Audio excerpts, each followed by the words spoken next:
Salut, c'est William de Dr Excel. Aujourd'hui, on va parler de la fonction nb.vid qui permet de calculer le nombre de cellules vides sur Excel et on va voir un petit peu les particularités de la manière dont elle fonctionne.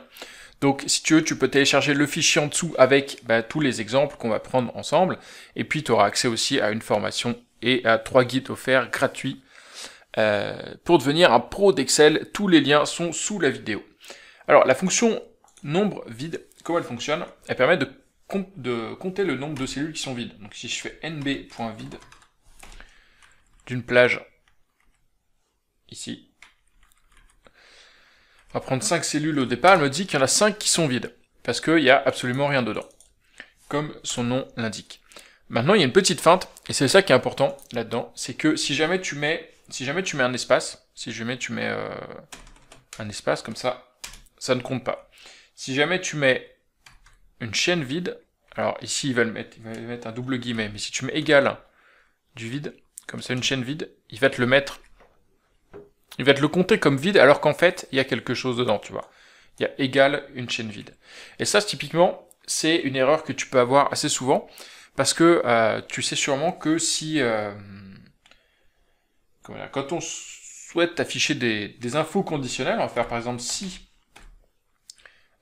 fonction si, on va dire, si j'ai un problème, donc si vrai, on va mettre OK, et puis sinon, on va dire si j'ai pas de problème, je mets OK, et puis non, c'est l'inverse, on va mettre si j'ai un problème, je mets problème, et puis si j'ai pas de problème, je mets une chaîne vide, parce que je veux aucun warning, rien du tout. Donc, problème OK. Par contre, si j'ai pas de problème, ce qui se passe, c'est qu'il ne me détecte pas qu'en fait, il y a une formule.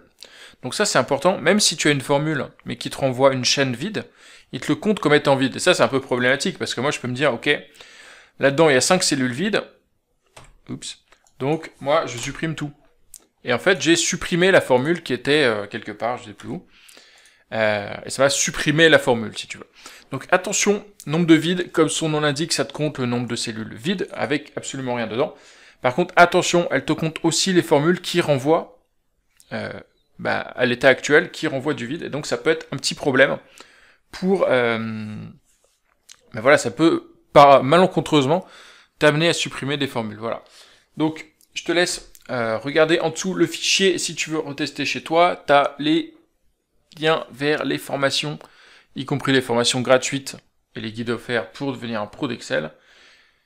Tout est sous la vidéo, dans la description, et moi je te dis à demain pour une nouvelle vidéo. N'oublie pas de t'abonner pour être prévenu dès que la vidéo sort. Allez, salut, ciao.